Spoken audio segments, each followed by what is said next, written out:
क्या पहाड़ में डॉक्टर बीमार हैं या कोई गंभीर बीमारी से ग्रसित हैं? ये खुलासा इसलिए कर रहे हैं क्योंकि हाईकोर्ट में एक लिस्ट मेंशन की गई है जिसमें 67 डॉक्टरों ने पहाड़ से तबादला मांगा है, वो भी अनुरोध के आधार पर। अनुरोध के आधार पर तबादले के लिए नियम बड़े सख्त हैं।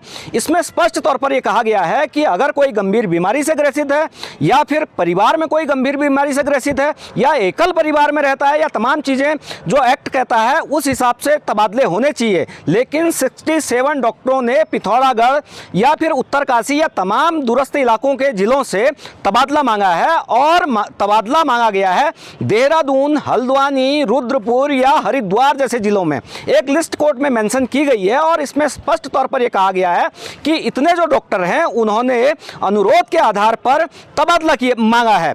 लेकिन सवाल वही उठता है, जिन डॉक्टरों को जनता के इलाज के लिए वहां पर रखा गया था, जिनको जनता को सुविधा दी जानी चाहिए थी, पहाड़ के दूरस्थ इलाकों में स्वास्थ्य सुविधाओं को बेहतर करना था, वही डॉक्टर अब बीमारी का बहाना बनाकर नीचे तराई की ओर तबादला मांग रहे हैं, वो भी अनुरोध के आधार पर। अनुरोध के आधार पर क्या नियम कहते हैं, पहले आप इस बाइट को सुने। अनुरोध के आधार पर ट्रांसफ़र मांगने के लिए कुछ कैटेगरीज उत्तराखंड ट्रांसफ़र एक्ट जो 2017 है पब्लिक सर्वेंट्स के लिए, उसमें बने हुए हैं, जिसमें कि कुछ गंभीर बीमारियां हैं, हृदय रोग, मिर्गी, इस तरह की बीमारियों का जिक्र है। और साथ ही विडो लेडीज़ के लिए, सिंगल पेरेंट्स के लिए, उनके लिए भी ये सुविधा है। और साथ ही जो 55 वर्ष से ऊपर की आयु के सीनियर एम्प्लॉयज़ हैं उनके लिए भी ये सुविधा है। तो ट्रांसफ़र अनुरोध के आधार पर मांगे जाने की कैटेगरीज निर्धारित हैं जो कि बहुत ही लिमिटेड है और उसका भी एक कोटा निर्धारित है, यानी कि 100% ट्रांसफ़र अनुरोध के आधार पर नहीं हो सकते, सिर्फ स्थान बचे होने पर ही।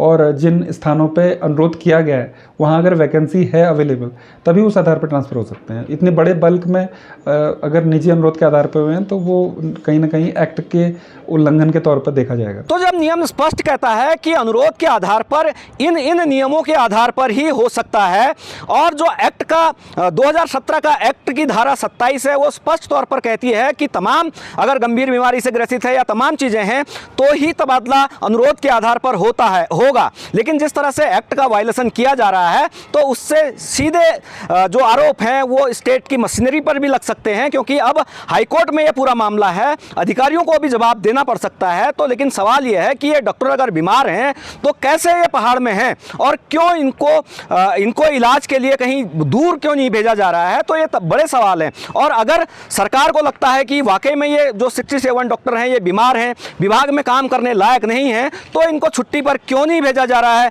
क्यों इनको सेवाओं से हटाया नहीं जा रहा है, क्यों इनको नौकरी से हटाकर इनको इलाज के लिए नहीं दिया जा रहा है, स्वैच्छिक सेवानिवृत्ति क्यों नहीं दी जा रही है। हालांकि इन सारे मामलों को लेकर उत्तराखंड हाईकोर्ट में सुनवाई होनी है, हालांकि सरकार को भी इसमें अपना पक्ष रखना है। तो ये कह सकते हैं कि आने वाले दिनों में इस पूरे मसले पर चीज़ें क्लियर हो जाएंगी। Virendra Bisht, news page, Nainital.